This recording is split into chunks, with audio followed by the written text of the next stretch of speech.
नमस्कार। मैं Ansari sir Ansari institute की तरफ से फिर एक बार आपके सामने प्रस्तुत हुआ हूँ एक नया वीडियो लेकर। आज का विषय है एनआईएस से संबंधित। जैसा कि आप बोर्ड में देख रहे हैं, एक शब्द लिखा हुआ है टीओसी। आपको दिखाई दे रहा होगा टीओसी। टीओसी एनआईएस बोर्ड की तरफ से एक व्यवस्था है जिसके मार्फत से दूसरे बोर्ड के लोग जो कि अगर उस बोर्ड में क्लास 10 या 12 में किसी एक सब्जेक्ट में पास किए हैं और ओवरऑल अनसक्सेसफुल हैं, तो वह एनआईएस बोर्ड में एडमिशन लेते वक्त कम से कम 2 पास किए हुए सब्जेक्ट को एनआईएस बोर्ड में ट्रांसफ़र कर सकते हैं।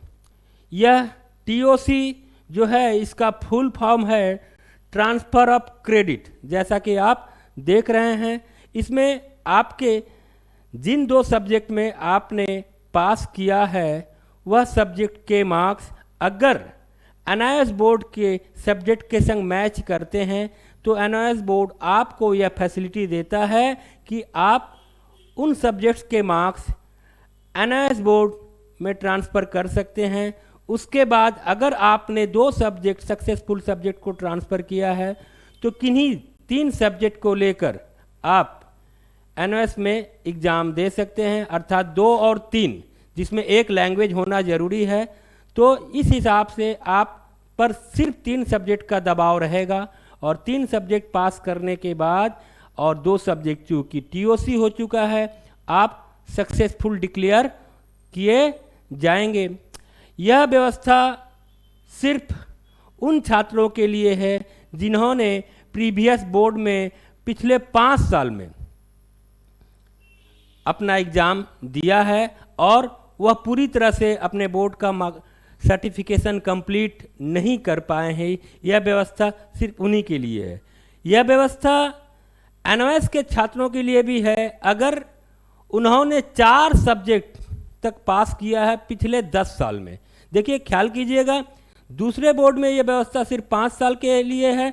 क्योंकि अगर आप अभी एडमिशन लेना चाह रहे हैं और पिछले 5 साल में अगर आपने पिछले बोर्ड में दूसरे बोर्ड में सिर्फ 2 सब्जेक्ट या 1 सब्जेक्ट में पास किया है तो आप मैक्सिमम 2 सब्जेक्ट के नंबर ट्रांसफ़र करवा सकते हैं।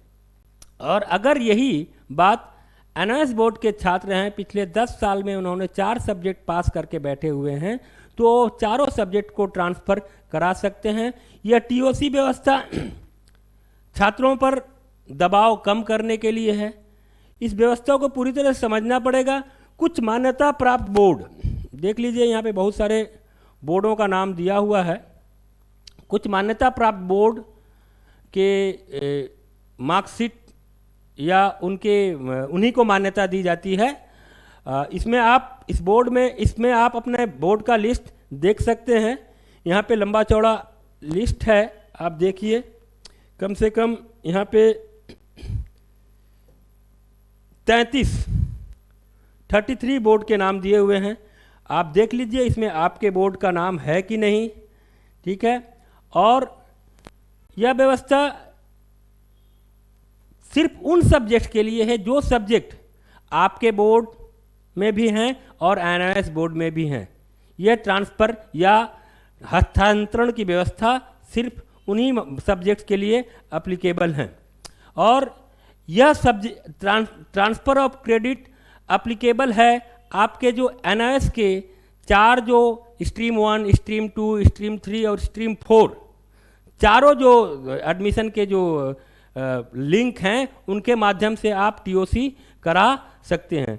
टीओसी में एक खास बात को ख्याल रखना पड़ेगा कि जब अगर आप टीओसी की व्यवस्था को लेना चाहते हैं तो आपको अपने पेरेंट बोर्ड का ओरिजिनल मार्कशीट एनआईएस बोर्ड में समर्पित करना पड़ेगा, हैंड ओवर करना पड़ेगा।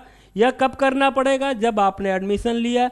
एडमिशन कन्फर्मेशन के लगभग हफ्ता भर के बीच आपको एनआईएस बोर्ड की तरफ से एक ईमेल आ जाएगा और आपको सुव्यवस्थित तरीके से आपको उनके सेंटर में, रीजनल सेंटर में जो भी आपका रेस्पेक्टिव रीजनल सेंटर है वहाँ पे वह मार्कशीट आपको भेज देना पड़ेगा।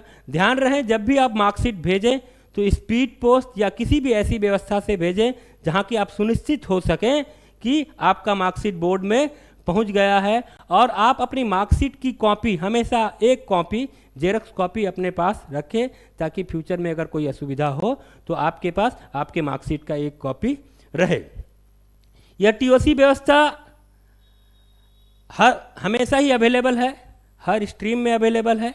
आप जब चाहें इस व्यवस्था का लाभ उठा सकते हैं। यहाँ पे लिस्ट ऑफ बोर्ड दिया हुआ है, आप देख लें। फिर से मैं एक बार लिस्ट ऑफ बोर्ड पर मार्क कर दे रहा हूँ। देखिए आंध्रा बोर्ड के बच्चों को फैसिलिटीज़ अवेलेबल है, Assam higher secondary education council, Bihar board, Bihar school examination board, Gujarat board, इसके अलावा हरियाणा ओपन बोर्ड, ये तमाम हिमाचल प्रदेश के board.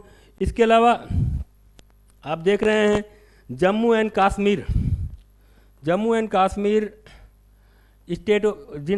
Kashmir state open board के बच्चों को भी ये फैसिलिटी है।